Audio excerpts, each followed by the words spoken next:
Bonjour et bienvenue dans ce tutoriel pour apprendre Blender assez vite. Je ferai peut-être plusieurs parties pour faire des versions, des choses plus approfondies dans Blender. L'intérêt surtout d'apprendre une version, d'avoir un tutoriel au moins qui soit à jour avec la 2.64. Nous avons donc cette première fenêtre, nous cliquons pour vider. Alors moi, bon, ma fenêtre n'est pas pareille que tout le monde, puisque j'ai configuré mon interface par défaut, puisqu'on peut configurer l'interface par défaut de Blender. Alors je vais mettre un peu tout normal. Vous devriez avoir un cube et une caméra. Mais on s'en fiche, on va tout supprimer. Donc on va désélectionner, donc on appuie sur A. Alors si quand les objets sont sélectionnés, leur contour est orange. Quand ils sont désélectionnés, ils sont noirs. Eh bien, nous allons tout sélectionner. Donc tout doit être orange, puis on fait la touche Supr et supprimer. Donc de votre côté, vous devriez ne plus rien avoir sur la scène. Voilà. Donc, parlons un peu 3D. Là, nous avons devant nous une vue en hauteur. Et cela est marqué en haut ici, top. Top ortho. Top ortho, c'est-à-dire donc vue de haut et en orthographique. Parce qu'il y a deux modes, il y a l'orthographique et la perspective. Par exemple, si je vous place un cube, alors parlons déjà à l'avance de placement d'objet, je fais Shift A ou bien Add Cube. Moi j'aime bien faire Shift A, ça va plus vite avec le raccourci clavier. Mesh Cube, voilà. Donc là nous sommes en orthographique, nous avons juste un carré, c'est pas un cube, c'est un carré. Et là si je passe, alors moi je passe avec la touche 5, avec la touche 5 je passe de mode orthographique avec le mode perspective, donc c'est la touche 5 du pavé numérique. D'ailleurs avec le pavé numérique vous allez pouvoir faire pas mal de choses, enfin du moins pas mal de choses, surtout vous déplacer. Avec le chiffre 7, vous allez garder la hauteur, rester en haut. Avec le chiffre 3, vous allez aller sur le côté. Avec le chiffre 1, vous allez aller en face. Ensuite, avec les chiffres 4, 8, 6 et 2, vous allez pouvoir tourner autour de l'objet. Et ça, c'est super sympa. Nous allons donc pouvoir passer, vous pouvez le retrouver aussi certaines choses ici, mais bon, si vous vous souvenez plus d'un raccourci clavier, vous pouvez passer ici. Une autre chose sur ce clavier, c'est que donc, alors je vous expliquerai plus. Ouais, non. Voilà, on va se déplacer. Et bien pour se déplacer là, comme ça, c'est sympa. En haut, en bas, j'utilise la roulette de la souris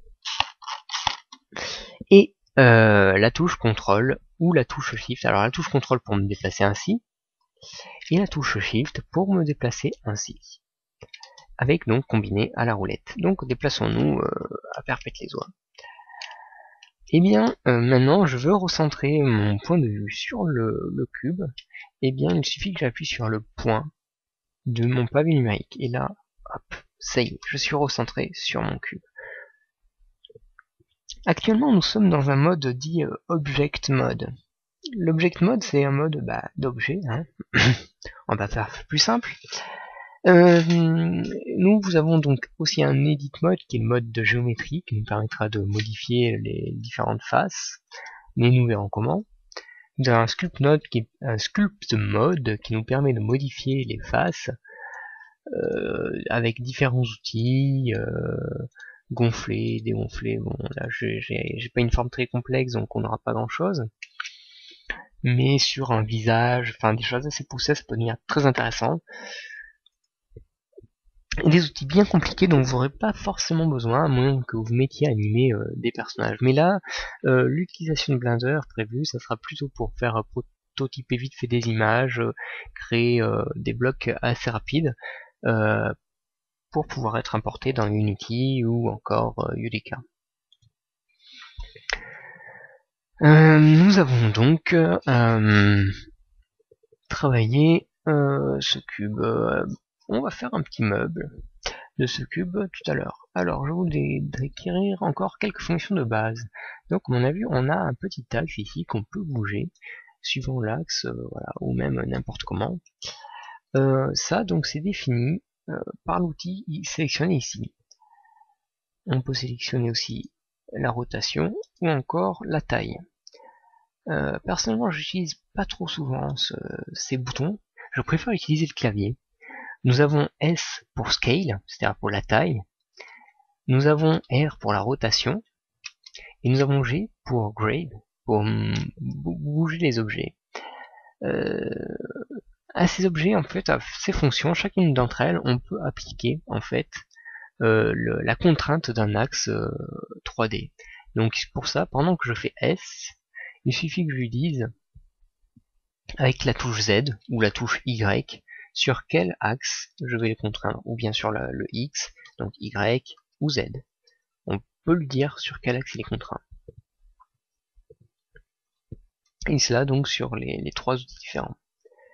Ici nous avons global, local, normal, ça sert surtout sur des objets qui ont des formes assez particulières pour pouvoir, pour que cet axe soit dans le bon sens. Ces choses-là sont dans le bon sens. Nous avons d'autres choses que nous verrons plutôt dans le Geometry Mode. Voilà. Nous avons aussi sur la fenêtre ce bout-là que nous pouvons faire disparaître ou apparaître avec la touche N. Celle-ci avec la touche T. Avec la touche N, donc ici on a la position de l'objet, la rotation, un tas d'informations bien sympas. Nous avons le nom de l'objet, donc on va appeler placard. Display, machin, donc on a plein de choses. Background image, cet objet, ça vous permet, si vous avez une image modèle, vous pouvez vous placer une image modèle en fond, et lui placer sa taille, enfin un outil très intéressant à utiliser quand on a besoin de se baser sur une sorte de blueprint ou quelque chose de prédéfini. Nous allons passer donc, alors cette barre d'outils, elle sert surtout, elle est très intéressante plus pour le mode de géométrie. Donc nous pouvons passer ici. Et donc ici nous avons différents modes, donc le mode wireframe, qui est celui-ci, le mode boggin block. Alors on ne voit pas de différence, mais sur des objets très complexes, ça rend un cube, c'est tout.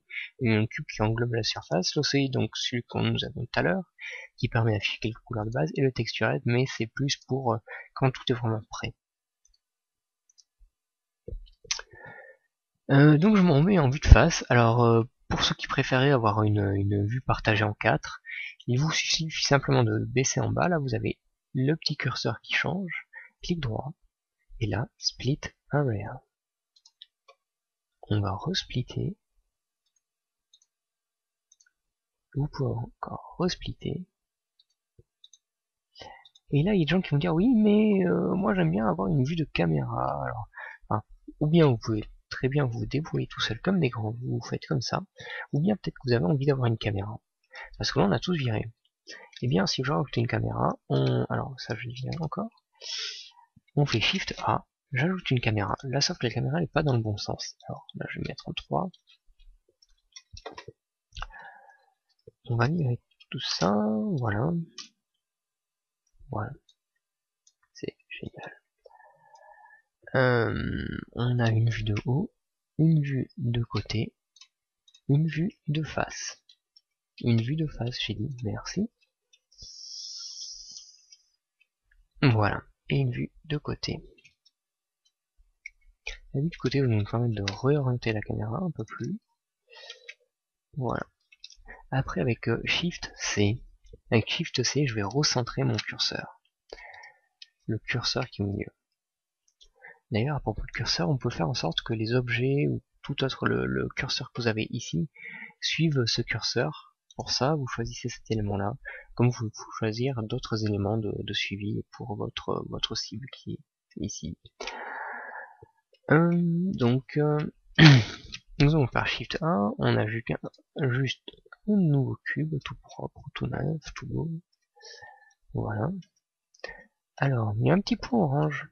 Voilà, j'ai sélectionné. On a un petit point orange ici. Ce petit point orange qui est ici, et bien simplement c'est le centre de l'objet, c'est le point d'origine de l'objet. Alors ici il va pas forcément être très important, mais tout à l'heure quand on va fabriquer la porte, il sera beaucoup plus important, parce que ça va nous servir de point de charnière pour l'animer. Alors là voilà, j'ai fait G, j'ai servi mon axe avec Et là, comme vous pouvez voir, les coordonnées en bas, alors j'ai des coordonnées qui peuvent être donc en bas là à gauche, les coordonnées ne sont pas du tout fixes, mais si j'augmente si je veux les bloquer plus précisément, j'appuie sur la touche contrôle et là elle se snap sur la grille. Voilà. Je sélectionne avec B. Alors B en fait ça vous permet d'avoir un outil de sélection comme ça peut être sympa. Ou bien avec C, qui permet d'avoir une sphère, un cercle, vous pouvez agrandir ou réduire avec la molette. Si vous voulez désélectionner certains objets, eh bien il faut qu'avec le clic central, c'est-à-dire le clic de la roulette, vous sélectionnez comme ça. Voilà. Pareil pour C. Alors quand je fais ça, toute la surface est bien sélectionnée, la profondeur est sélectionnée. Si je voulais avoir en étant en face, ne sélectionner qu'une profondeur que ce que je vois devant moi, il faut que je me mette en solide et que je désélectionne cet objet, enfin cette option là, qui permet de ne pas prendre en charge la profondeur. Donc je retourne en wireframe. Je remonte la hauteur. Là, on va changer. Là, nous sommes en mode de sélection de sommet. Nous pouvons sélectionner des sommets. Mais nous pouvons sélectionner aussi des arêtes. Et nous pouvons aussi sélectionner des faces. Alors, nous allons changer l'apparence de cette fenêtre. Alors là, pour changer vite fait l'apparence, comme ça, j'utilise la touche Z. Comme nous avons aussi comme raccourci pour passer du mode objet au mode géométrie, la touche tabulation. Je sélectionne donc ma face avec clic droit. Je fais faire ce qu'on appelle une extrusion. Donc pour cela, j'appuie sur la touche E comme extrude. Et là, qu'est-ce qui se passe? Il me propose de faire une extrude en profondeur, mais c'est pas ce que je veux. Donc je relâche, et là, en fait, mon extrusion est toujours là, sauf qu'elle est au même niveau que les autres points. Donc je vais la réduire avec S.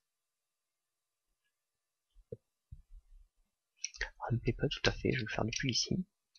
Je vais peut-être zoomer. Alors je vais faire un truc sympa, très pratique, qui est que la fenêtre que je veux là, je veux la voir en plein écran. Pour ça, je fais CTRL et la touche du haut. Si je veux la réduire, je fais CTRL, la touche du bas. Donc je réduis, je remonte un peu ici pour que ça fasse sympa. Voilà. Sauf que maintenant, si j'avance comme ça, c'est pas super. Donc je vais créer une profondeur. Pour ça, je le laisse sur la vidéo. Je fais E pour extrude. Cette fois-ci, c'est sympa d'avoir la profondeur. J'appuie sur la touche CTRL et ça y est, j'ai ma profondeur. C'est magnifique. Donc, nous allons d'abord préparer, en fait, nous avons déjà préparé ici l'objet pour la texture. C'est-à-dire que nous allons vouloir que cet objet ait une couleur et même une texture. Pour ça, je crée ce qu'on appelle un matériel. Donc je fais New. Donc là, il m'a appliqué une couleur par défaut à tout le monde. Si je voulais appliquer une couleur, plusieurs couleurs à cet objet, eh bien, il aurait fallu que je sélectionne les faces auxquelles je veux le faire. D'ailleurs, tiens, on va le faire. Alors pour ça, on va d'abord diviser les différentes faces. Diviser les faces, ça se fait avec CTRL R. Alors CTRL R, il me met un truc au centre. Si je clique, on peut le déplacer, même le bloquer avec CTRL. Et si j'annule donc ça, je reviens, je fais avec la roulette, on peut multiplier. On va le multiplier, non? Alors je me mets en plein écran. On va sélectionner un ensemble sur deux.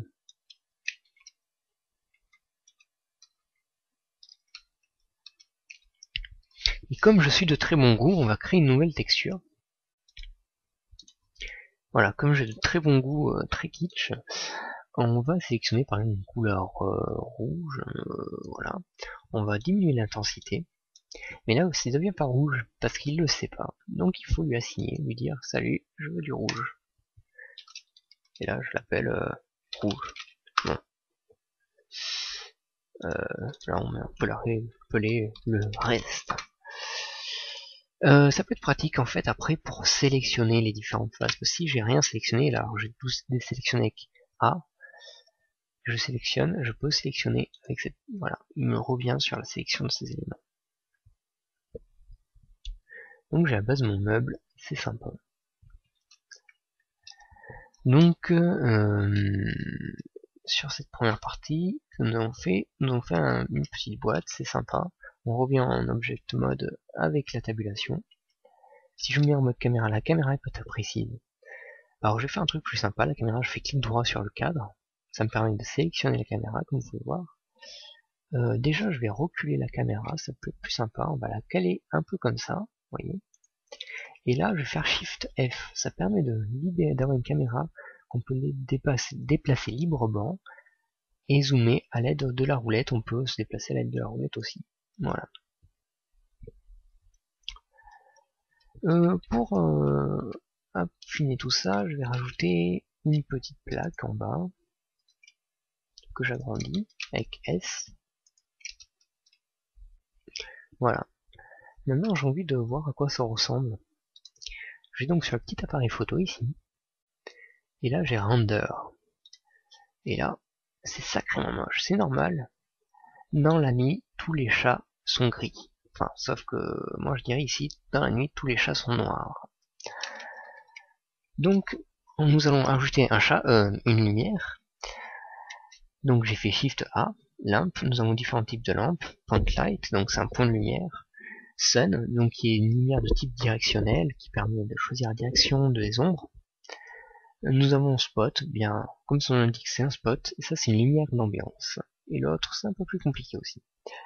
Donc nous allons ajouter un soleil.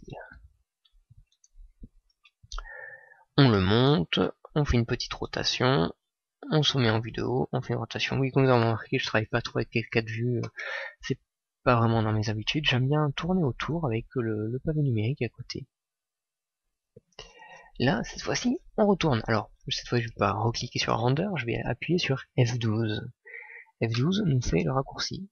Et là, c'est un peu fort, ça manque un peu d'un petit quelque chose. Ça manque d'ombre, en fait. Donc, la lampe, comme la boîte, a des propriétés. Donc, ici, le petit soleil. Donc, oui, ici, no shadow. Ah non, pas d'ombre. Mince alors. On peut régler des atmosphères, des trucs sympas, mais ça, je vous laisse tester dans votre coin. Donc, shadow. On y va. Ah, mais c'est un peu noir tout ça. Voilà, ça me plaît pas trop. Alors, qu'est-ce qu'on va faire pour ça? Eh bien, on augmente la qualité. Alors ça, c'est le nombre de fois que le Blender va repasser derrière. Alors ça, c'est pour pour adoucir les ombres. Donc ça va adoucir, comme vous pouvez le voir ici. Ça rend plus douce. Mais ce qui nous manque, c'est le côté un peu réaliste. Alors Blender, à la base, n'a pas du tout ce qu'on appelle un moteur de rendu photoréaliste. Mais récemment, il y a un moteur qui s'appelle Cycle qui a été inclus dedans, qui fait du photoréaliste, mais il est un peu plus compliqué à aborder, il fonctionne avec un système de nœuds, de nodes, mais nous ne l'aborderons pas. Nous resterons sur le Blender Render et nous allons un peu faire un hack pour cela. Donc on clique sur le petit world, et nous avons donc le sky. J'aime pas trop cette couleur de ciel, c'est beau, le ciel bleu, c'est mignon. Il n'y a plus qu'à voir les petits oiseaux. Voilà, ça sera plus sympa. Donc on peut jouer sur l'ambiance occlusion. Voilà, là aussi on va jouer sur la qualité, on va la monter à 12. Parfait. Donc il y a plein de... On peut jouer sur du brouillard, plein d'autres paramètres bien sympathiques à tester. Mais là ça nous sera suffisant, si je fais 12, et bien tout de suite ça devient plus sympa quand même. Hein. Et bien voilà, on a déjà une première partie, une première image. Nous allons voir ensuite comment faire un peu d'animation et plus quelques autres détails. Nous allons voir en même temps aussi d'autres éléments de modélisation, comment lisser une face, enfin bref, un petit tas de trucs. Voici donc la suite. Eh bien, nous avons donc vu globalement comment modéliser une base. Juste à partir d'un cube, faire une sorte de cube creux qui nous sert de base pour notre armoire, notre petit peu. Donc là, alors j'ai une fenêtre vide, je enlève ça, je retourne en face. Et je vais d'abord, pour continuer, faire quelques étagères. Hein. On va faire notre meuble à la Ikea. On va le construire au fur et à mesure nous-mêmes. Hein. Et pour ça, il nous manque quelques petites étagères de rangement, ça serait un peu plus sympa. Pour ces petites étagères de rangement, donc nous allons faire, voilà, nous allons entrer là-dedans. Je crée un nouveau cube. J'écrase ce cube sur sa hauteur à l'aide de S et ensuite en appuyant sur la touche Z pour contraindre sur l'axe Z. J'appuie sur la touche CTRL et ainsi je bloque les dimensions. Alors je me rapproche. En fait Blender, comment dire, Blender cale les objets, le contrôle, Blender cale l'effet de contrôle suivant le zoom que vous avez. Il prend en compte la grille suivant le rapprochement que vous avez avec l'objet, ce qui est très pratique. Plutôt que d'avoir à régler soi-même la grille, sur quel état de la grille on doit se fixer. Alors ici ça dépasse un peu, enfin c'est un peu trop grand, donc là aussi on bloque sur un axe, sur un autre axe. J'aurais pu laisser, alors on va sélectionner la face qui est devant, vous voyez il y a le petit pignon là, l'espèce de petit bout, de petit point carré. Je vais le sélectionner. Puisque donc on peut sélectionner avec différentes faces, puisque je suis en mode sélection de face, et voilà. Je vais sélectionner en fait cette étagère, je vais la sélectionner avec la touche L. L, ça permet donc de sélectionner un objet à l'intérieur du maillage, enfin un objet à l'intérieur de l'objet, si on veut. C'est un groupe de mèches qui sont liés entre eux. Un groupe de points liés entre eux. Donc avec touche CTRL, je vais essayer de monter ça un peu. Il me plaît assez. Ça me plaît assez. Mais je me rends compte qu'il y a quelque chose qui est pas très bien. C'est que je me retrouve avec une étagère dans voilà, dans l'objet, et ça veut dire que je peux pas forcément, enfin il faut que je sois dans l'object mode de mon bloc pour pouvoir modifier mon étagère. C'est pas forcément ce qui est le plus pratique, donc moi je vais en partir, et pour faire ça, pour séparer deux objets, je vais faire je vais faire P, et avec P, là il nous affiche Separate, et donc je fais Sélection. Comme vous pouvez le voir, on est toujours en mode d'édition de la géométrie de notre bloc, mais l'étagère n'est plus là. Elle est ailleurs, elle est en objet indépendant. Donc voilà, nous avons l'étagère en objet indépendant.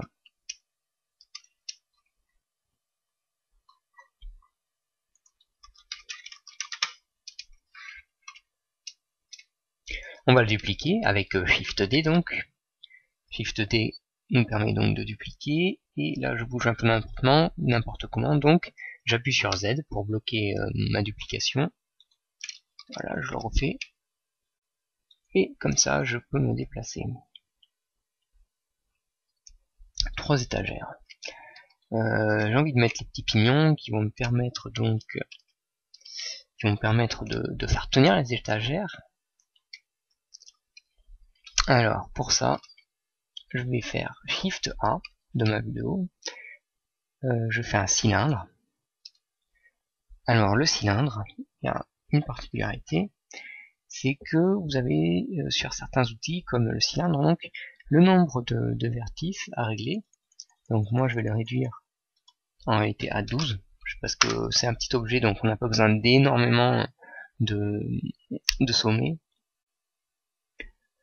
La taille je la réglerai à la main, et là donc c'est comment se finit ce cylindre. Qu'est-ce qui permet de finir? Donc là on peut voir que le cylindre est fini par une surface plate sans rien. C'est pas forcément la plus grande norme utilisée. Alors vous avez Nothing aussi qui est vide, qui vous permet d'avoir un cylindre vide.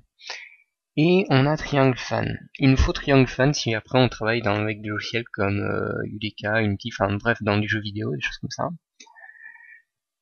Car tout doit être triangulé. Donc je rapote ici avec S.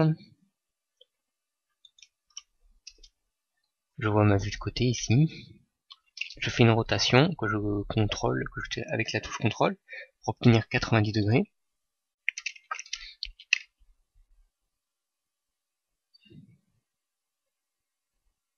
Alors c'est un peu bizarre, on n'a pas forcément le degré que l'on veut, c'est étrange.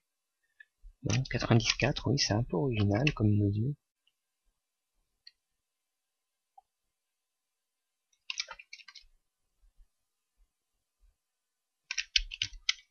Je ne comprends pas pourquoi il me bloque ça ainsi.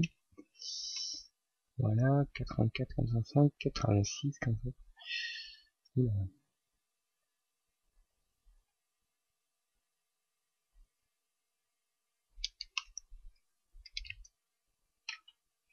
Alors, il y a des fois, on ne sait pas pourquoi, il arrive des problèmes. Je suis centré, alors faut bien regarder, est-ce qu'on est bien fixé sur le bon objet. Ça peut arriver que le curseur 3D soit mal placé. Dans ce cas, vous allez retrouver des choses assez étranges. Donc, il vaut mieux être sur la médiane, si on veut faire depuis le centre de l'objet.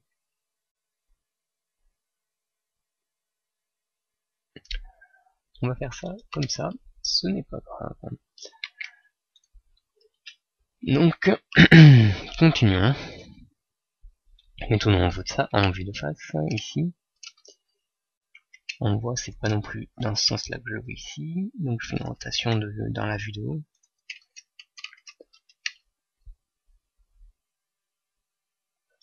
Bon, ça sera pas très propre. Hein.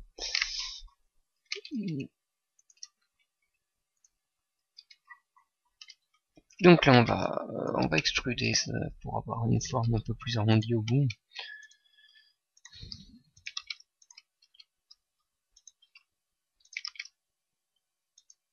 Alors là, on peut voir, ça finit, c'est pas très plat, c'est pas très continu, donc je sélectionne mes faces avec B et cliquer glisser. Hein.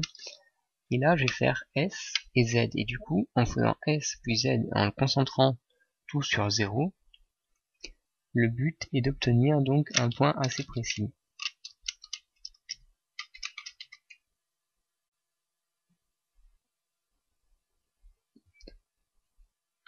Alors, au plus proche de 0, on se met, voilà. Après, je resélectionne avec L, et voilà.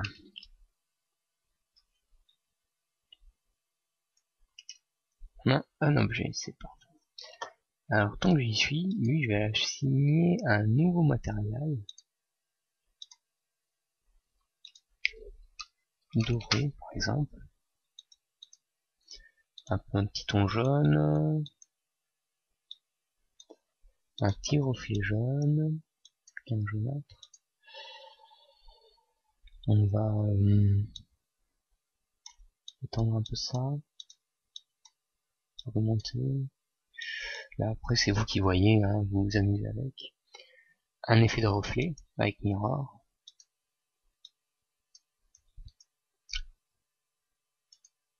Vous pouvez d'ailleurs jouer sur des effets, comment dire, des effets plus ou moins réalistes.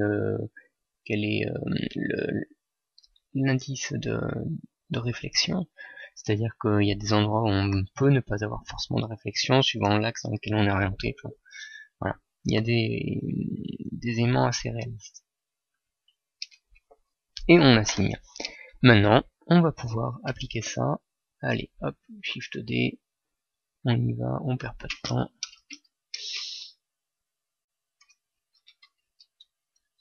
Alors là, j'aimerais que ça soit la même chose de l'autre côté. Donc pour ça, on va faire CTRL M, et ensuite je choisis avec la touche X, Y, Z, l'axe sur lequel je vais. Donc là, je fais sur l'axe X. Voilà.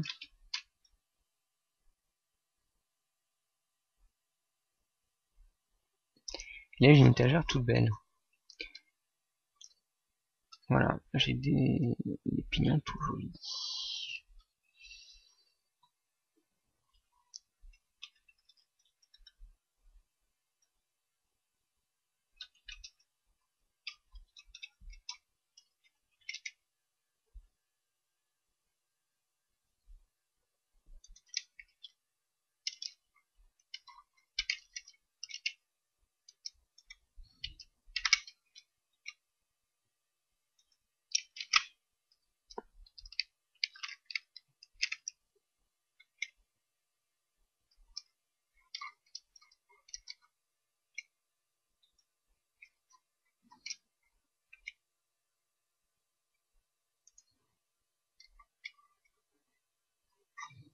tant pis hein, pour la précision.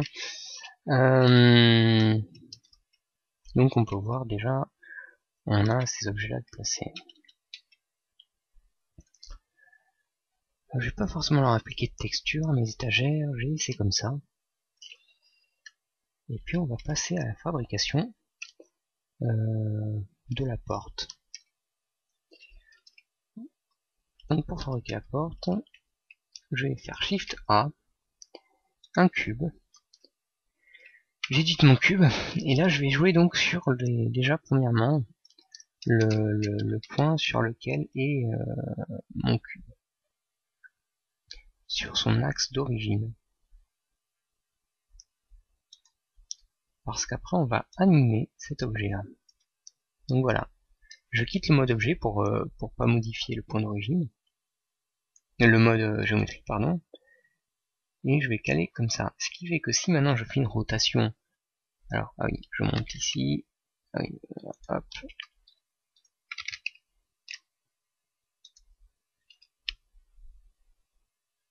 Alors voilà, ce que je viens de me rendre compte, c'est oui voilà, le problème que j'avais pour le snap, le fait que cela se gère plus ou moins tout seul, c'est que voilà, le snap en fait, snap during transform, c'est-à-dire que vous pouvez demander à ce que par défaut Blender snap vos éléments à la grille. Donc vous pouvez choisir plus précisément de quelle manière, voilà. Et sinon si je veux de manière plus libre, il suffit de cocher ça. Donc maintenant si je fais R, alors ça fait n'importe quoi ici, mais si je fais R, Z, voilà, on ouvre une porte, c'est magnifique. Voilà.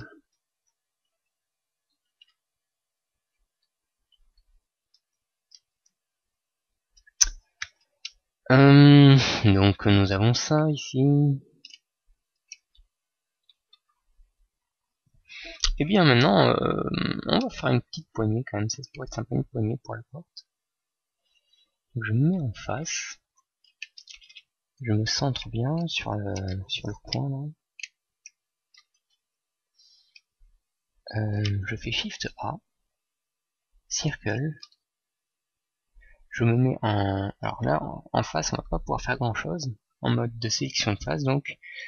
En mode sélection d'arête, ça va pas être très pratique non plus. Donc on se met en mode de sélection de sommet. On va sélectionner les sommets de notre géométrie. Voilà, on fait une rotation de 90 degrés. On réduit la taille. On le déplace, cet objet-là. Alors je vais le mettre peut-être plus en bas.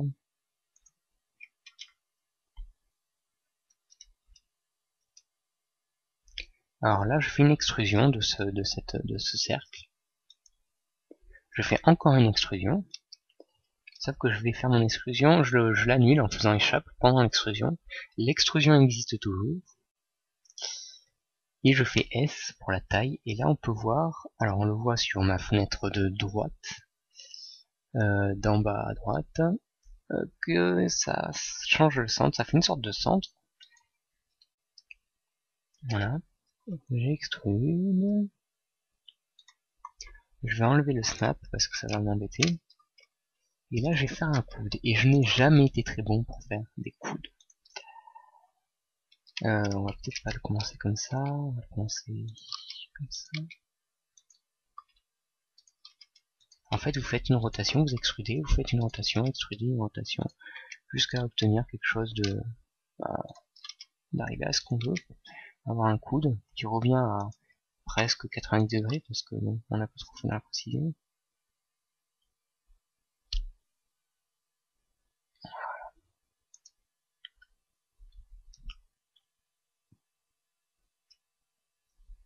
Ça devrait suffire. Donc on a ça, et on va pas s'amuser à refaire un coude en haut. Je veux que le coude en plus il soit pareil partout. Hein. Donc pour ça, tout simplement, je vais sélectionner avec L mon objet. Je le duplique avec Shift D, mais pendant la duplication, je fais échappe. C'est comme l'extrude, la duplication existe encore. D'ailleurs, si je bouge là avec G, on voit que l'existence existe encore. Donc j'utilise CTRL M, et avec CTRL M, donc ça fait la symétrie, le miroir, l'effet de miroir. je fais donc en Z, j'appuie sur la touche entrée, et voilà. J'ai plus qu'à monter mon objet. Désormais, je vais sélectionner deux choses, c'est-à-dire avec B, là, avec la touche B, je vais sélectionner ces deux choses, et là, je veux coller ces deux sommets. Mais je veux les coller, je veux en faire en sorte de les fusionner, parce que ça peut faire des choses un peu sales si on ne les fusionne pas. D'ailleurs, on va voir ce que ça donne. Alors, je fais S, je fais Z, parce que si je ne fais pas Z, je fais juste S, ça fait des trucs un peu pointus, ça peut être une recherche de design, mais ce n'est pas ce que je veux. Donc, S, Z. Donc, on utilise CTRL pour bloquer notre Z. Et là, si j'enlève, alors là, il est gentil, parce que on est, vous voyez d'ailleurs, ici, notre effet, c'est un peu, on voit vraiment les polygones, et c'est pas super sympa. Donc nos polygones, on va tout sélectionner, les deux des blocs là. Je vais faire la touche W, la touche W on a différents éléments, et on va appuyer sur Shade Smooth. Ça adoucit les objets. Alors là par miracle on est content, on n'a pas trop d'erreurs, à part ici, on voit qu'il y a un petit défaut qui apparaît.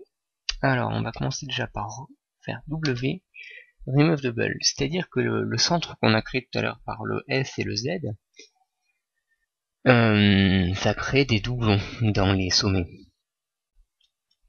Et là, 32 doublons d'effacés. C'est très bien. Donc maintenant, alors par contre ça recrée des problèmes. C'est-à-dire ces problèmes, les différentes faces de notre géométrie, elles ont un sens, elles ont une orientation. Ces orientations, on peut les voir, on peut demander donc à Blender de nous les afficher. Ce n'est pas ici. Oui, il faut que j'entre dans le géométrie mode, je suis bête. Et voilà, vous avez ces deux petits dans Mesh Display. Vous avez normal, et là vous pouvez afficher les normales sur les sommets et sur les faces. Vous pouvez définir la taille d'affichage de cette direction de normale. Donc voilà, alors là je vais me mettre en plein écran. Pour me mettre en plein écran, je fais CTRL et la touche de la flèche du haut, ou bien la flèche du bas pour réduire, donc la flèche du haut. Ça me permet d'avoir en plein écran une fenêtre. Donc on peut voir j'ai un petit problème là, c'est pas très joli. Donc deux manières de régler ça, ou bien vous pouvez faire à la main. Pour ça vous mettez donc en mode face, vous sélectionnez les faces qui sont concernées, là où les faces qui sont concernées, et vous faites W, et vous faites flip normal. Et ça vous permet d'inverser la face comme vous venez de le voir. Mais là je vais pas monter, je vais faire avec la touche A, je sélectionne tout. Alors quoique on n'a pas besoin de ce qui est derrière, hein. On va plutôt faire avec L. Et je vais faire CTRL N. Et CTRL N, ça lui demande de recalculer l'orientation des faces. Et voilà. Et là, c'est parfait. Mon poignet est peut-être un peu grosse. Je sais pas ce que vous en pensez. Moi, je trouve que ça fait un peu bizarre. On va réduire avec S, Scale. La replacer. Voilà.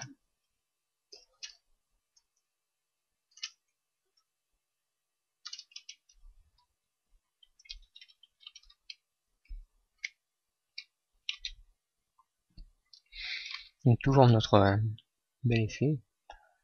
C'est magnifique. Est-ce qu'on lui applique quelque chose? Ouf. Allez, juste une texture de base. Pas grand chose.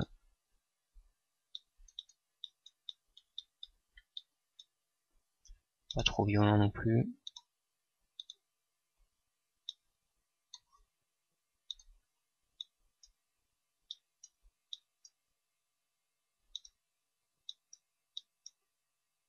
Je vais peut-être changer ça. Ouais, ça pourrait être plus sympa. Qu'est-ce que ça nous donne ici? Avec F12. Ça donne ça. Comme vous pouvez le voir, j'ai de très bon goût. C'est un peu plus rouge.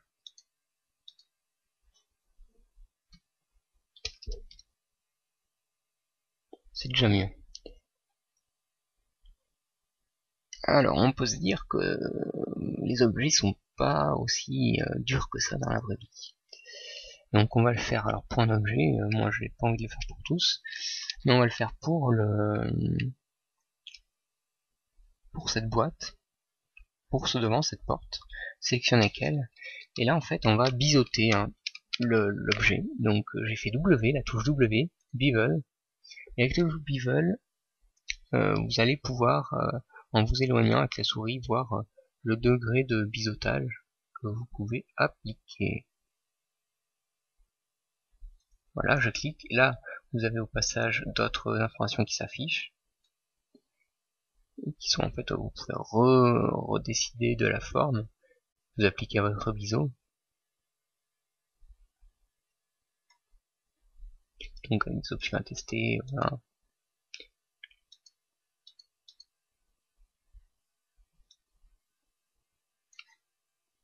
Donc, dans ce cas-là, par contre, quand vous mettez un biseau, si j'enlève, c'est pas très joli. Donc, on va effectivement mettre un shade smooth. Et là, on a quelque chose de biseauté. Allez, on va le faire. Je me sens partant. Allez, on va le faire aussi pour lui.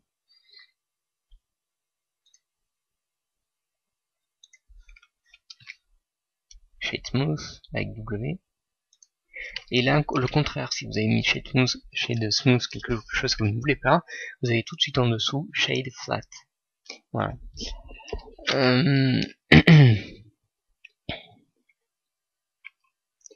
Donc, une porte, des étagères, c'est magnifique.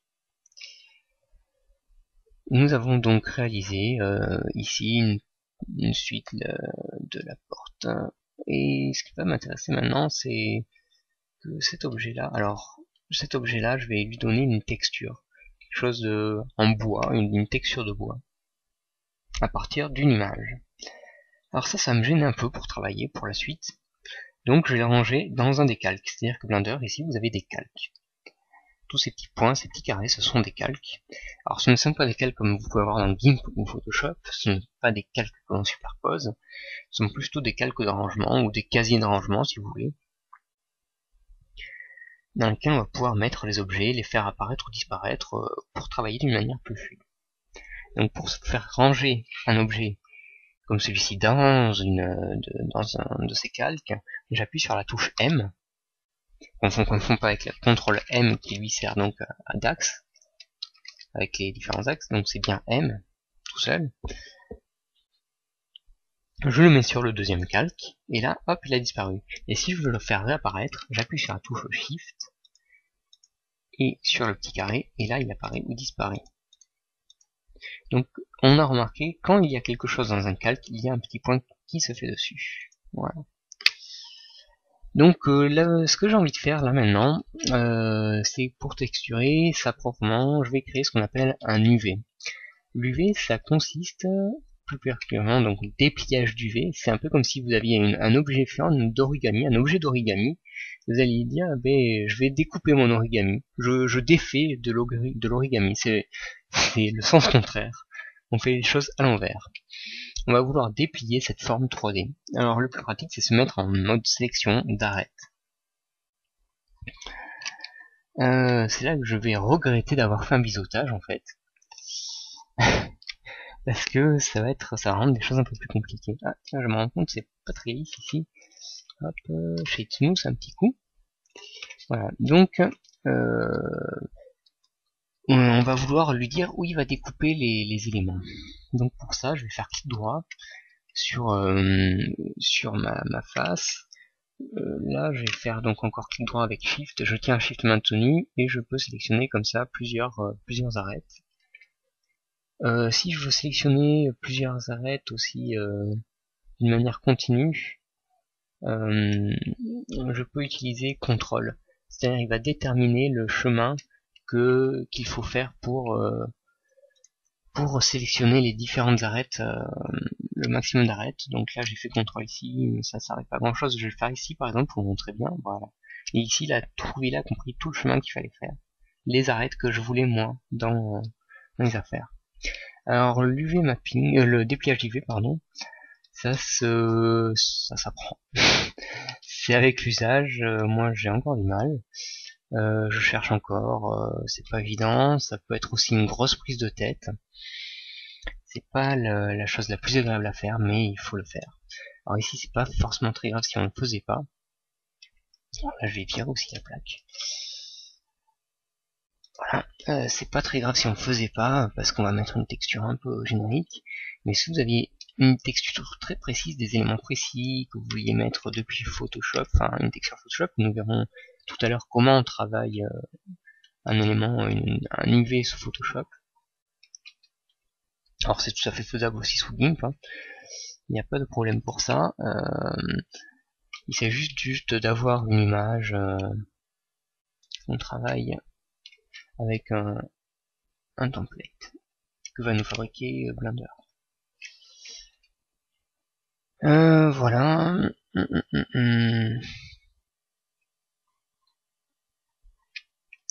Donc alors en fait moi je suis plutôt partisan du on essaie et puis après on voit. C'est-à-dire que je fais des choses mais je suis même pas sûr que ça soit super juste. Donc je les fais et puis je verrai après si ça fait n'importe quoi. Si ça fait n'importe quoi tant pis, je recorrige les choses et on verra après.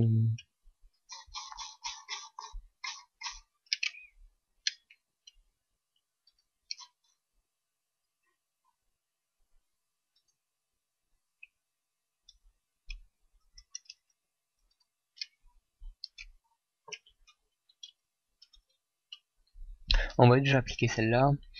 Alors pour ça, je fais CTRL E et là je fais Mark Sims. Ça va lui donc surligner en rouge certaines parties. C'est les parties qu'il va pouvoir découper. Donc on continue notre découpe. Alors celui-là, je veux effacer cette découpe, elle me plaît pas, donc je fais Clear Sim.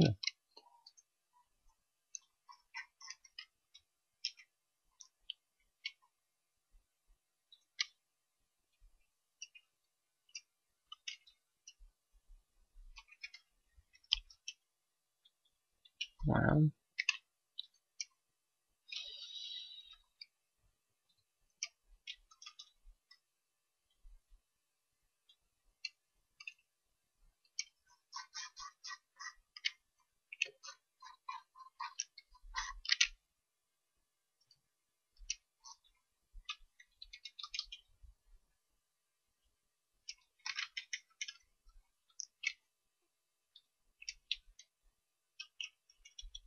Alors, je sais pas si il m'a sélectionné ça, je vois pas. Voilà. Alors c'est un peu long. Ça prend du temps. C'est pas hyper créatif. Mais il faut le faire. Alors bon, là, effectivement, comme je vous ai dit, c'est pas très utile. C'est surtout pour vous montrer comment le faire. Voilà. Et ce que ça nous donne, quel est l'intérêt, et ce que ça nous donne après. Je crois que j'ai peut-être une petite idée de ce que je vais faire pour que ça rende les choses plus intéressantes.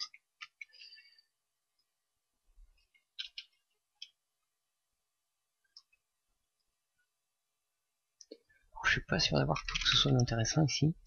Alors là, voilà, je suis revenu en petit écran. Là, ici, avec Blender, vous pouvez choisir les fenêtres que vous avez dans chaque cadre. Pour ça, vous cliquez ici. Donc, vous voyez différents types de fenêtres. La timeline, que nous avons déjà en bas. Une autre chose, la hiérarchie d'ailleurs. Oui, je sais pas si vous avez remarqué, vous avez donc la hiérarchie qui est ici, qui est très pratique. Et là, je vais utiliser UV Image Editor. Donc, c'est lié là où on a aussi l'image rendue qui sort. Enfin, voilà. Et là, je vais plutôt m'intéresser à ce que je veux y mettre. Donc je vais sélectionner toutes mes faces avec A, je fais U, et là UV Mapping il m'affiche. Je vais faire une wrap. Une wrap, ça lui dit de déplier selon le découpage que j'ai fait. Après il y a plein d'options, club projection, enfin des choses préfaites. Du light map, des choses comme ça, pour aller plus vite. Mais nous allons faire une wrap. Et là, donc nous sommes tac tac, non c'est pas ça. Comme nous sommes sur du rendre résultat, il nous donne pas grand chose. Donc pour ça, je vais créer une nouvelle image. Voilà. Mais sinon, vous placez directement la texture que vous avez préparée de côté, comme ça, et ça peut afficher directement. Donc les faces, vous pouvez voir, ça fait des faces un peu étendues. qui correspondent au dépliage de notre objet.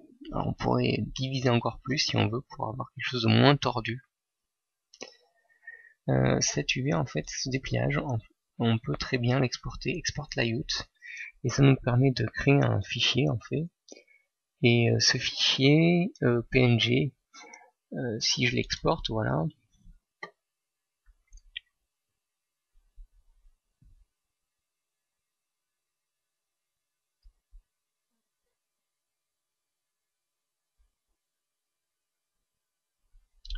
Si j'ouvre ce fichier maintenant,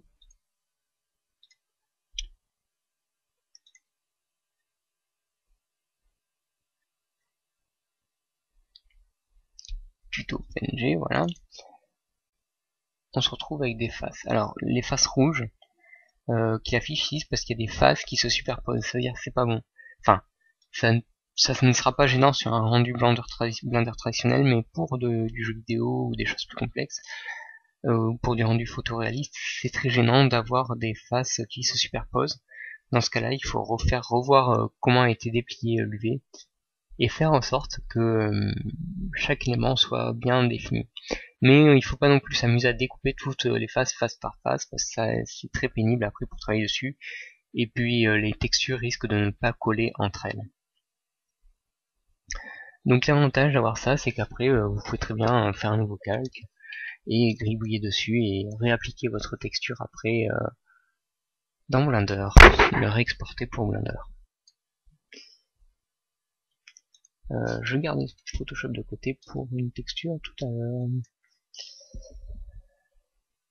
Voilà.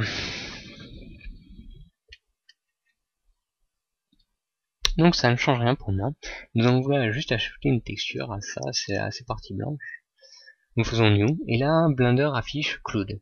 Cloud c'est une texture procédurale, c'est-à-dire des textures que l'on peut utiliser à l'infini, elles ne pixeliseront pas jamais. Donc il y en a un tas. Et ce qui va nous intéresser, c'est plutôt charger une image. Donc image hors movie. Donc sur le bureau, moi j'ai un truc que j'ai appelé bois 1, voilà. Bois 1, c'est génial. Ici, donc single image, c'est une image, c'est tout. Je vérifie que tous les paramètres soient bons. Si c'est repeat ou pas, voilà. De quelle manière ça peut être répété. Mapping, alors là, c'est là que je vais choisir parce que Generity se base plus ou moins sur l'objet, sur les coordonnées des faces. On peut donc, quand on a un UV, se baser sur un UV, choisir un UV parce que vous pouvez avoir différents UV que vous sélectionnez ici.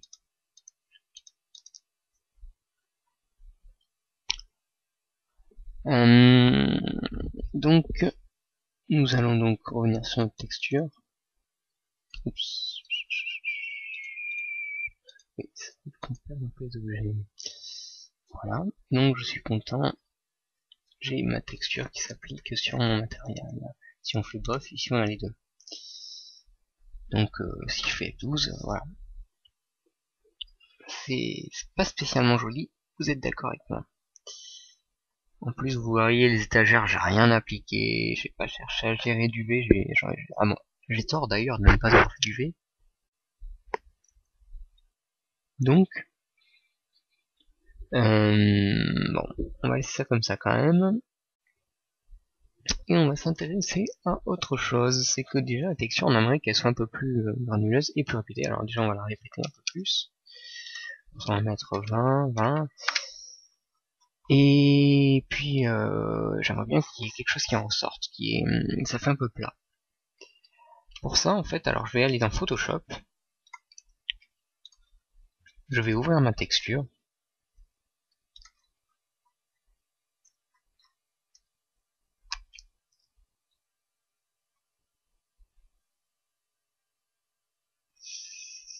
Où est-elle passée? Bois, voilà. Donc, je vais utiliser en fait ici un filtre de chez Nvidia qui s'appelle Normal Map Filter. Donc, une fois installé cet outil d'Nvidia qui est gratuit en plus, Ça me permet de générer une normale map. C'est ce qui va permettre de définir, il va calculer le côté rugueux, l'apparence 3D que peut avoir un objet. Ça permet de donner plus de détails. Donc là, vous avez un niveau de type de détail. Est-ce que c'est adouci ou non? Donc là, on n'est pas du tout adouci. Et là, la hauteur, le contraste du détail, plus ou moins sa profondeur. Donc si je fais 5, on voit que ça ressort beaucoup plus. Alors, on peut avoir un aperçu 3D ici. Donc là, il y a pas là, il y a 4 sommets, hein, c'est rien de plus. Et juste la normal map qui fait de l'effet avec la lumière.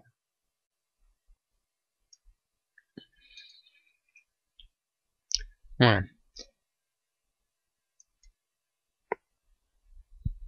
Donc ça me donne cette teinte là, ce truc un peu bizarre.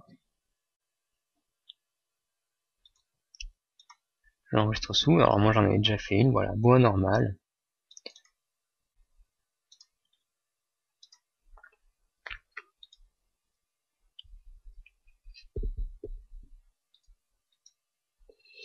Donc je retourne ici, et je vais créer une nouvelle texture.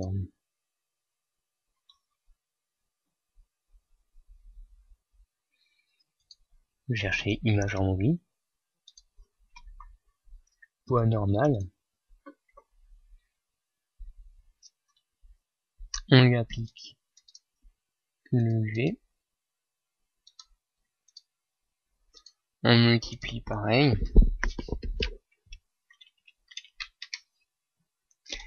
Et là, vous voyez, c'est la couleur qui s'applique. Du coup, ça nous fait un truc violacé. Et ça m'intéresse pas, ça. Je veux pas un truc violacé. Donc pour ça, on décoche color. Et on coche géométrie. Et là, on peut augmenter plus ou moins l'effet d'influence sur la profondeur géométrie.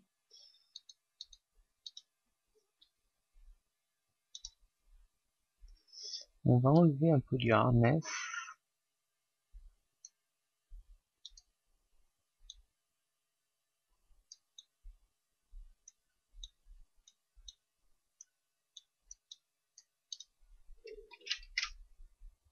Diminuer l'intensité. Là, maintenant, si je fais F12, j'ai quand même quelque chose d'un peu plus sympa, même si mes étagères sont toutes pourries. Alors, on peut aussi réappliquer ces textures, bien sûr, à lui. Hein. On peut les récupérer directement. Dire qu'ici je veux texture 1, ici je veux texture 2. Et du coup, normalement, alors, on a un problème. Il n'a pas bien appliqué la deuxième texture, comme on peut le voir.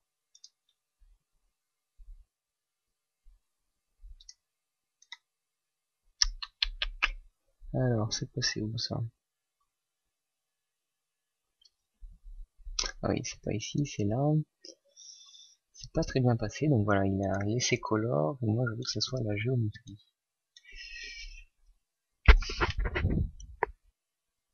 Voilà.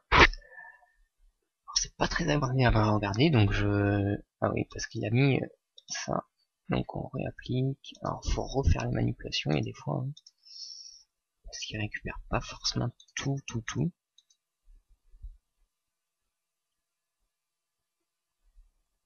C'est quand même mieux, vous voyez. Voilà.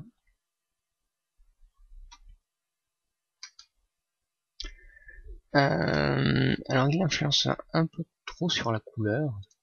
J'aimerais revoir ma couleur, moi, rose. Donc je diminue. Alors ce que je pourrais très bien faire aussi, c'est j'enlève carrément la couleur et je laisse que la profondeur. Et dans ce cas, on garde complètement le rose. Ou bien donc, voilà, on a la possibilité de diminuer pour garder un peu du bois, des couleurs du bois.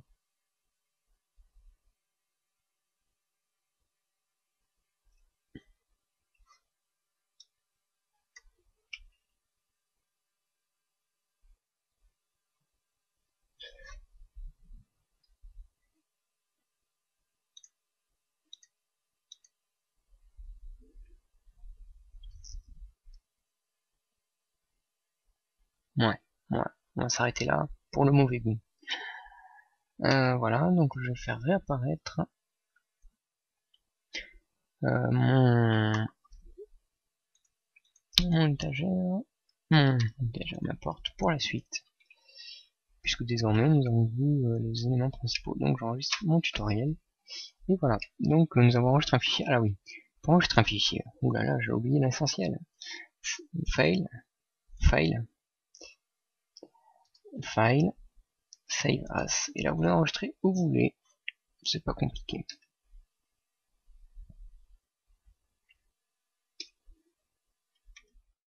Nous avons donc fait précédemment toute la modélisation de l'objet.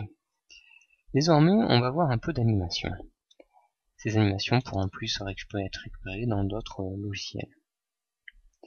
Pour ça, je vais me faire un peu d'espace, ou même, tenez, on va y servir d'éléments préfets, puisqu'en fait, Blender, alors vous avez ici, vous avez une liste de types de fenêtres,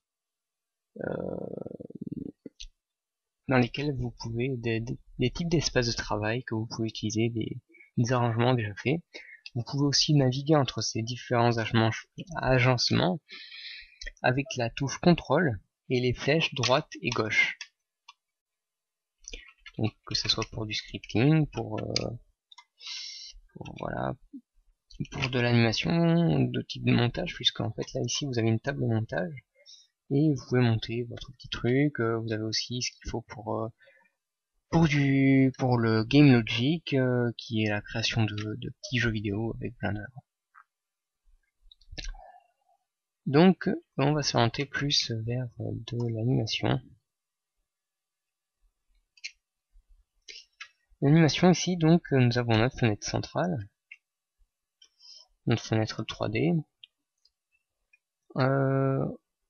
une caméra, donc on met la vue de caméra, ça sera sympa, et je vais mettre le wireframe ici. Alors pour passer du wireframe au solide, j'utilise la touche Z, et pour passer de la géométrie à l'objet, j'utilise la touche tabulation. Voilà, c'est raccourci. Nous allons utiliser, donc en fait, Blender utilise un système d'images clés pour créer ces animations. Du moins pour la création d'animations d'objets en direct. Là, nous allons faire une animation sans os. Nous verrons plus tard qu'on peut utiliser des os, mais c'est plutôt pour les personnages. Voilà. Alors, je vais commencer par voilà, cette forme-là, à cet état-là. Donc pour ça, dans ma scène ici présente, où j'ai mon curseur, je fais I, la touche I, et là, en fait, il me propose où il va créer son image clé. Est-ce que son image clé, c'est une image clé pour la position? Est-ce que c'est pour la rotation? Est-ce que c'est pour la taille? Ou bien les deux, ou bien les trois, enfin, c'est à vous de voir. Donc ici, tout ce qui nous intéresse, c'est la rotation. Se crée alors deux types d'images clés. Ici, ça va être fonctionner des courbes. Les courbes vont permettre d'influencer sur la manière dont est animé l'objet. Est-ce que ça va être très linéaire, le mouvement n'a aucun ralenti, voilà, c'est pas très naturel en général comme mouvement, mais par défaut il crée des courbes avec des vecteurs que l'on peut modifier. Et en haut, ce sont des images clés, un peu à la After Effects ou Flash, qu'on va pouvoir copier-coller. Alors ça va être plus utile surtout sur des animations de personnages où on peut faire vite fait des duplicata pour faire des boucles de marche, des choses comme ça. Donc nous allons donc ici faire une première image où la porte est fermée. Donc nous allons aller plus loin. Ici en fait c'est l'image clé, donc la timeline que nous avons ici, c'est l'image à laquelle nous sommes, nous avons la première image.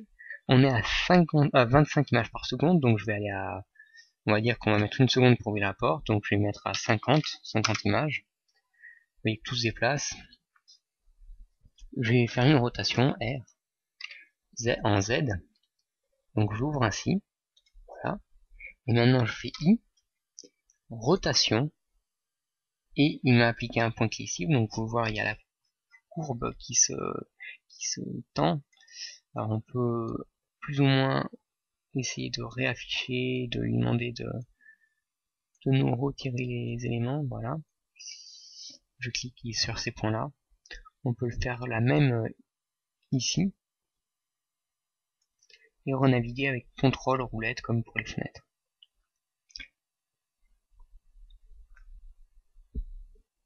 Donc, voilà, on a notre première image, et si je regarde, ça se ferme, ça s'ouvre, c'est magnifique. Alors pour ça, on aurait pu faire autre chose aussi, c'est on se placer sur la clé, on lui demander d'enregistrer automatiquement tous les mouvements. Automatic keyframe, comme vous pouvez le voir ici. C'est-à-dire que je change une image, je vais à une autre image, et si je change la moindre chose de cette image, ce mouvement va être enregistré. Ici, je vais donc sélectionner 6 images clés, je fais clic droit sur le point d'image clé qui est tout à fait en haut, je fais CTRL-C, ici je mets que je vais à 100 images, à la 5e image, et je fais simplement CTRL, alors je me mets ici, pardon, CTRL-V, et alors ça arrive, il ne veut pas, je refais CTRL-C, image 100, CTRL-V, là il a bien voulu. Alors pourquoi je fais ça, c'est qu'on va faire une boucle, on va le laisser passer en boucle après, ça permet d'avoir une boucle. Et là quand je fais, alors la fin c'est la fin de notre scène, donc j'estime que c'est à 100. Donc voilà. Ce qui me permet que maintenant, alors je vais le mettre en solide, si je joue, je fais play ici, et bien ça joue l'animation.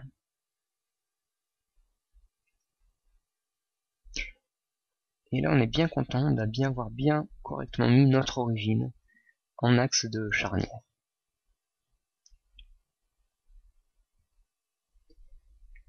Voilà, donc ça c'était pour l'animation.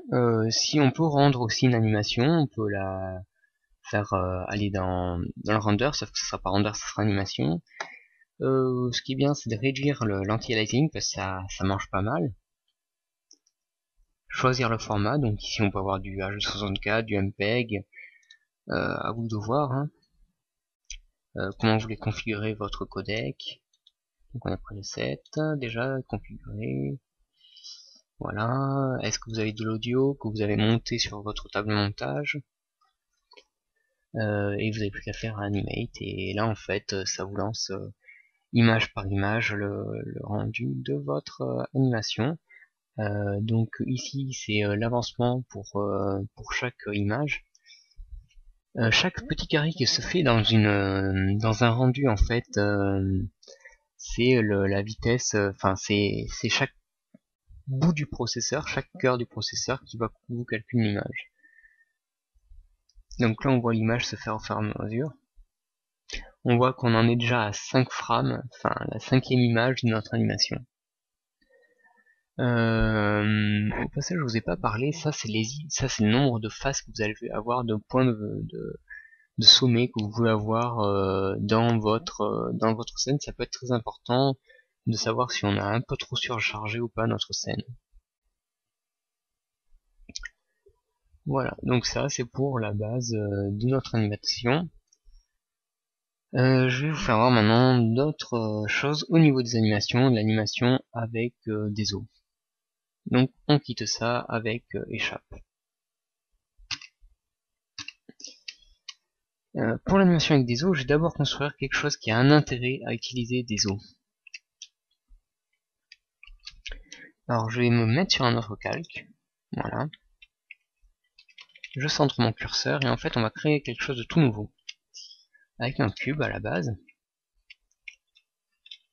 Voilà, je me mets en orthographique, on va pas trop s'embêter, je fais un SZ. Je crée un nouveau cube aussi encore. Je le réduis. Sélection de face. Et je crée en fait une sorte de pseudo-personnage qu'on met en ce qu'on appelle la T-pose, donc qui est la pose de base des personnages.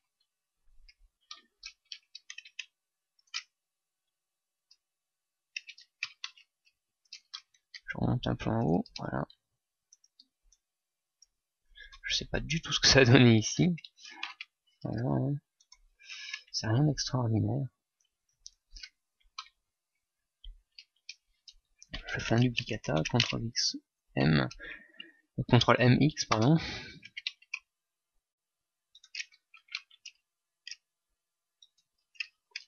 Alors, je l'ai pas très bien calé, c'est pour montrer vite fait.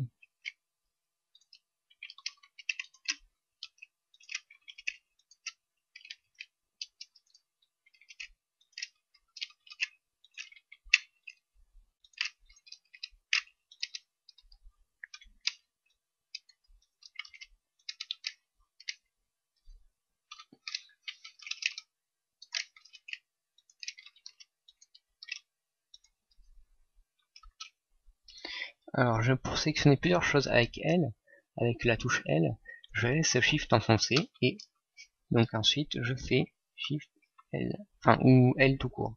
Parce que Shift L non, il sert à désélectionner, voilà. Shift L sert à désélectionner et L sert à sélectionner plusieurs éléments. Voilà, CTRL D, M, X, voilà. Donc on a notre pantin. Et mon pantin, je vais même lui rajouter une autre chose. On va lui rajouter d'autres choses, on va faire un peu plus détaillé que ça.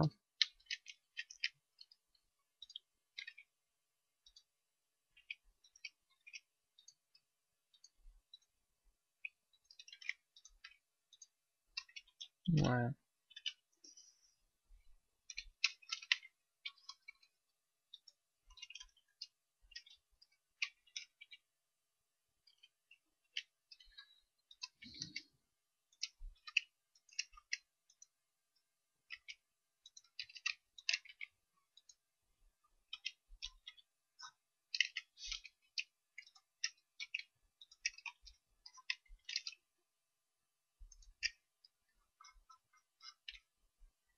Voilà, donc on a un objet, un personnage.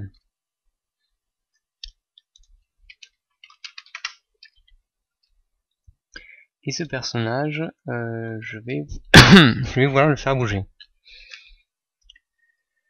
Mais je vais pas pouvoir le faire bouger comme on a fait bouger la porte tout à l'heure. Pour ça, je vais donc créer ce qu'on appelle des os, enfin des bones, des os, comme un véritable humain. Et pour ça, donc, je cherche, donc voilà, armature, single bone. Donc là, je passe en wireframe. Et là, on voit au centre un espèce de machin qui nous a placé cette espèce de machin. Donc c'est un objet ici. En général, il appelle armature. Bon, on peut le laisser le nom d'armature, mais vous verrez tout à l'heure que ce qui est à l'intérieur de l'armature, on peut le nommer. Voilà. On voit maintenant. Voilà, on a petit os ici. Il faut les nommer en fait. Il va falloir les nommer pour se repérer, pour que ça ne devienne pas grand n'importe quoi. On pourra se repérer plus tard, puisqu'on va dire à chaque fois que tel os est assigné à tel bloc de sommet. Donc en edit mode, je vais grandir un peu mon bones. Donc celui-là sera mon bones central. Une fois que je le base ici, voilà. Alors j'ai sélectionné et je fais clic droit sur la petite sphère ici, ce qui me permet de déplacer mon bones. Ensuite je fais E comme pour extruder et je peux décaler donc mon bones ici cette fois-ci. Maintenant voilà, j'ai une colonne vertébrale. Je vais créer un bones mais à part qui va pas être, je veux pas qu'il soit. Alors je fais Shift A et tout seul il me crée un bones. Donc je fais clic droit sur mon bones.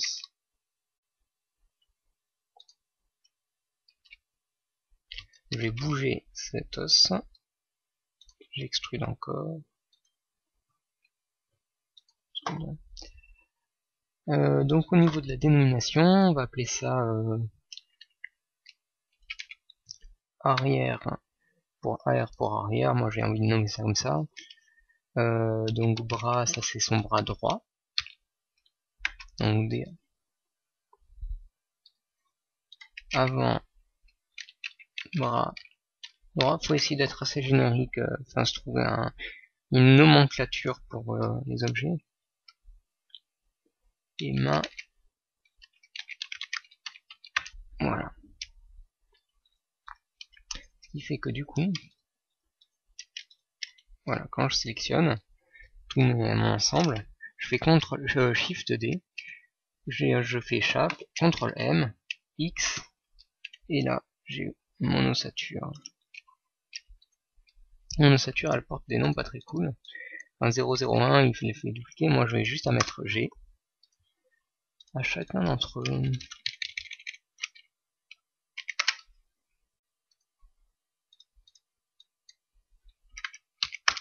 Voilà. Donc ça on va l'appeler bassin.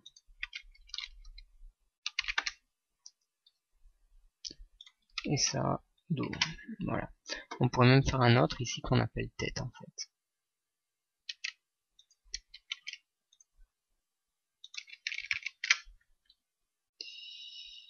Donc je crée un nouveau bones encore.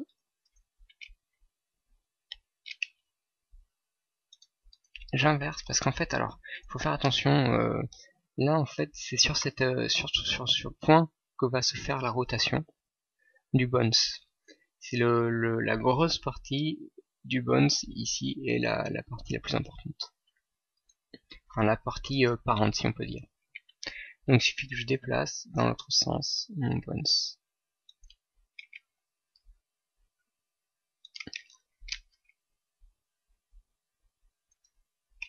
Alors pour voir ça, il faut que je fasse le pied. Je vais pas le faire comme ça, je vais faire Shift 1, voilà.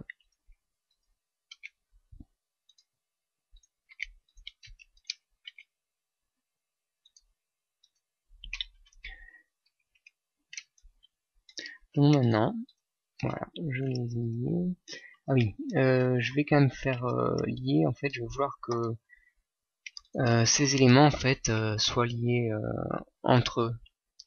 Qu'il y en a un qui soit le parent de l'autre, alors je sais jamais dans quel sens ça va. Alors je vais tester, il va falloir que je teste ça.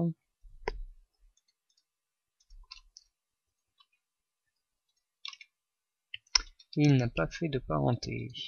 Alors la parenté, pour que ce soit entre un objet, entre des os, c'est CTRL P. C'est vous sélectionnez les objets et vous faites CTRL P.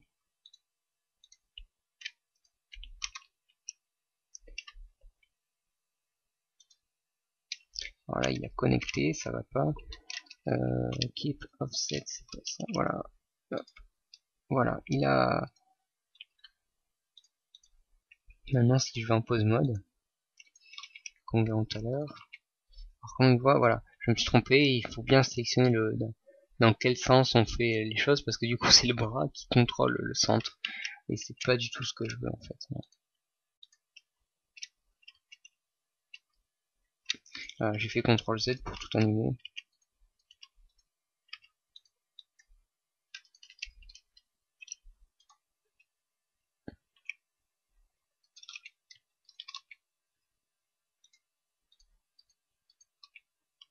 Non, je me suis encore trompé de sens.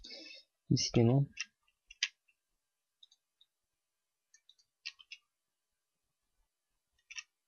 Donc, voilà, celui-ci, puis celui-ci.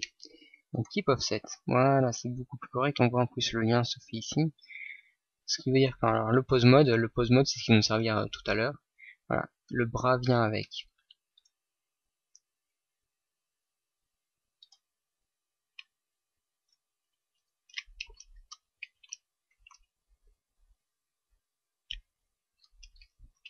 On va faire la même chose pour ça.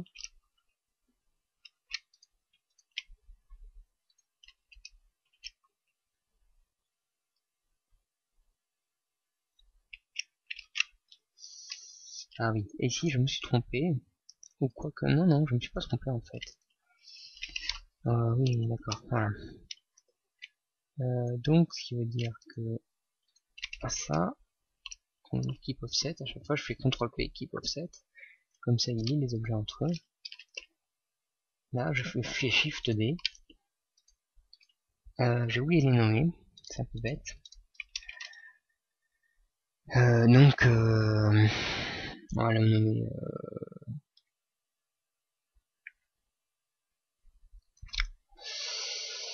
On va le nommer.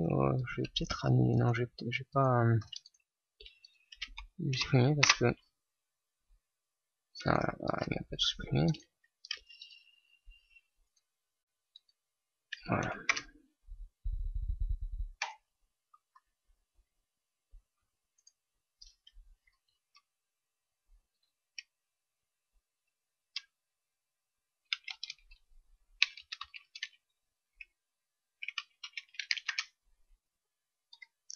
C'est trop compliqué comme nom ça. Voilà.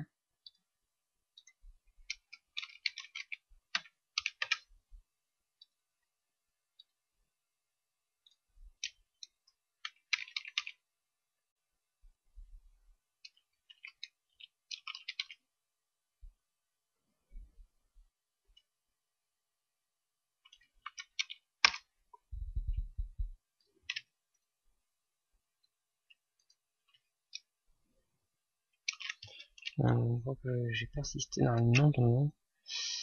Des pieds droits, non c'est pieds des.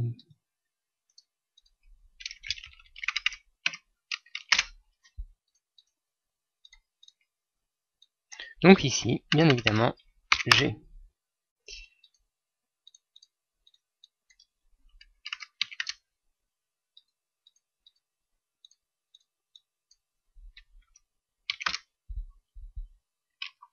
voilà la tête, machin, donc on a tout, c'est magnifique.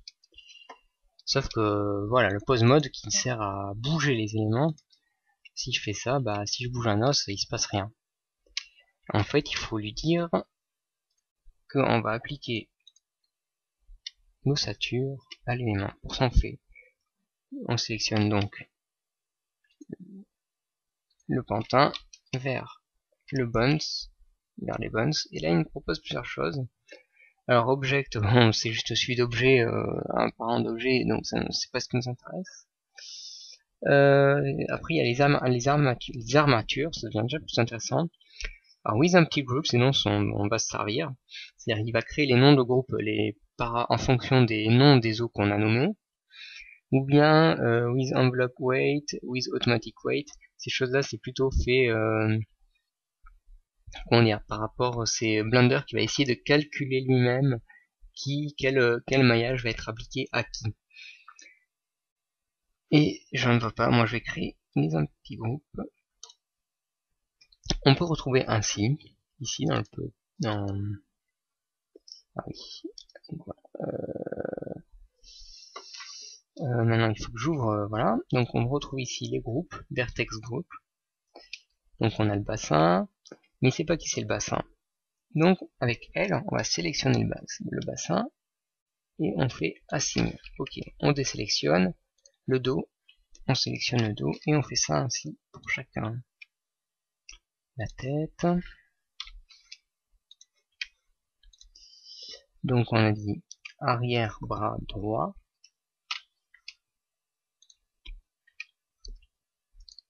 Avant bras droit.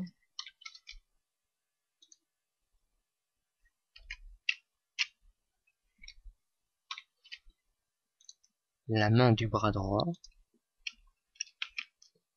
Ensuite arrière bras gauche. Avant bras gauche. Ainsi que la main. Maintenant il reste cela.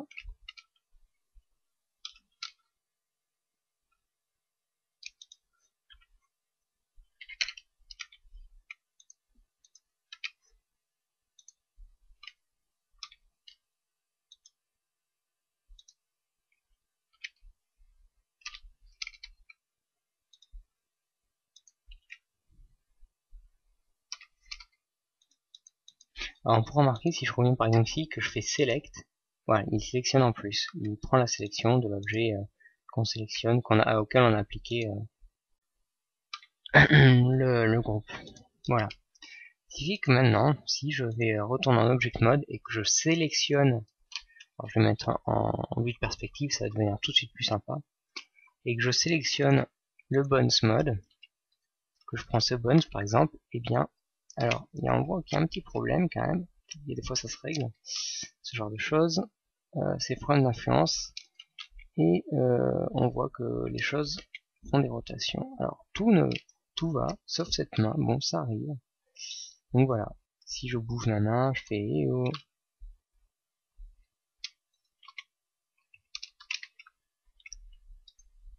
ainsi que la tête, voilà, que je peux ranger, donc que je peux ranger sur différents axes. Donc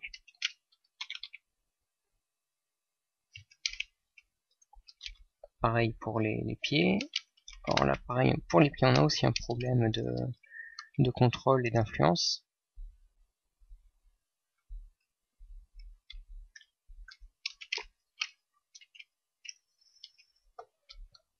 Alors, le problème d'un contrôle d'influence, donc pour ça, donc on a dit qu'il se passait quoi avec qui. On a vu que la main venait, c'est assez étrange. Bon. Et lui, on fait test du bassin. Il y a tout qui vient là. Faire des tests, voir si tout passe.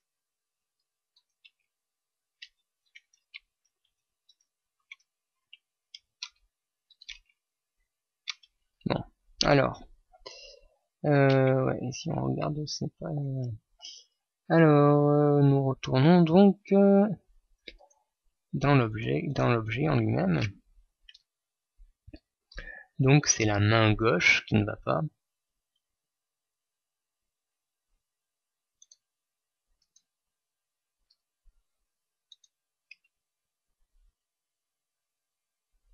Et ça avait l'air d'être quand je bougeais certains éléments. Quand je bougeais le pied, il y avait quelque chose. Alors, pour ça, en fait, on va vérifier plus ou moins 1 à 1 qui est appliqué à qui. C'est là qu'on va voir bassin select. Ah, déjà, bassin select, pas. Ça passe. Hein. J'ai fait remove pour le supprimer du groupe. Du coup, quand je fais select bassin, tout va bien. Alors, ça avait l'air d'être les jambes qui collaient pas, qui avaient un problème.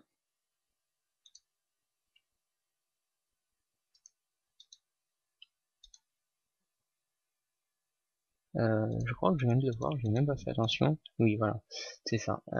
Alors je désélectionne avec Shift L, et là je fais Remove.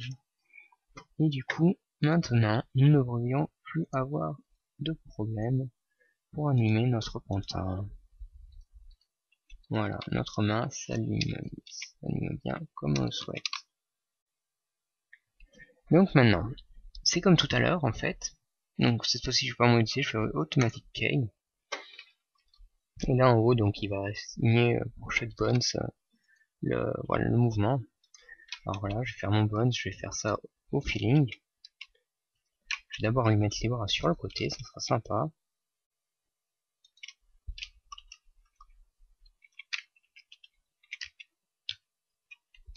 Voilà, vous voyez au fur et à mesure il affiche les différents bones qu'il influence et pour chaque bones sur la rotation, sur la position.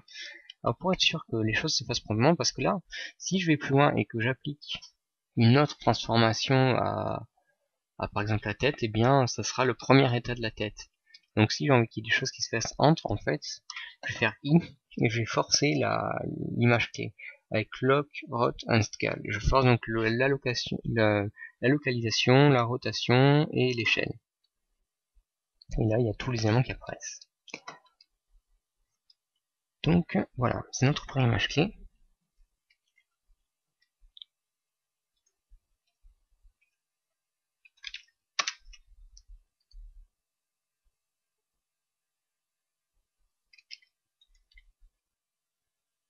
Faire même 25, voilà.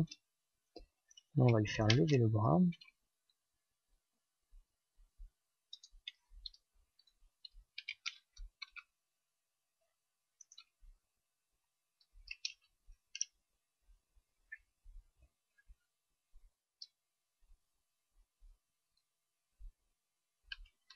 J'ai envie de forcer pour toutes les images pour être sûr, pas trop m'en 25. 25, on va faire peut-être pas 50, 40, avant de commencer sérieusement l'animation. enfin de commencer l'animation de ma petite main, parce que j'ai envie de lui faire beaucoup.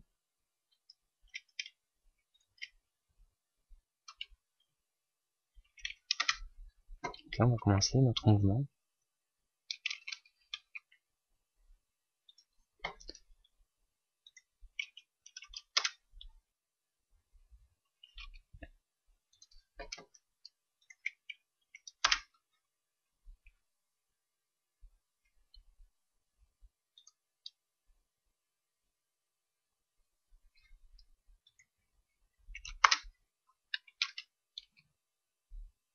Voilà. Ce qui fait que maintenant, si je dis donc la fin jusqu'à 90, alors quoi qu'aussi, on va faire un truc sympa aussi. Donc on a la fin qui est à 90, d'accord?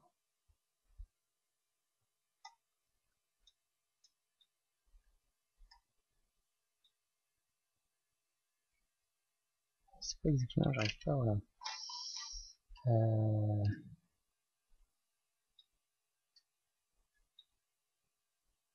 Voilà.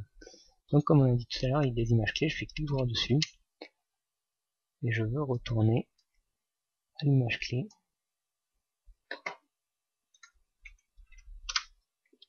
D'origine. Voilà. Et du coup, alors vous voyez, il y a l'erreur que j'ai fait. Mon erreur est qu'il y a une transition entre les différents éléments et que je n'ai pas laissé faire. Du coup, il fait coucou en même temps qu'il descend. Ça, c'est pas ce que je veux. Donc on voit que, alors j'annule ce que j'ai fait ici. Voilà. Donc je force depuis ici la création de toutes les images. Je vais ensuite à 90. Voilà. Et maintenant ça va mieux fonctionner.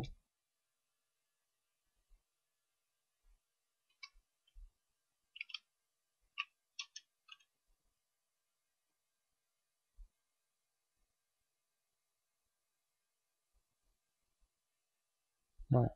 Donc comme ça vous pouvez aussi faire un cycle de marche et animer tout autre type d'objet que vous voulez, enfin de personnage. Voilà, ça c'était pour l'animation.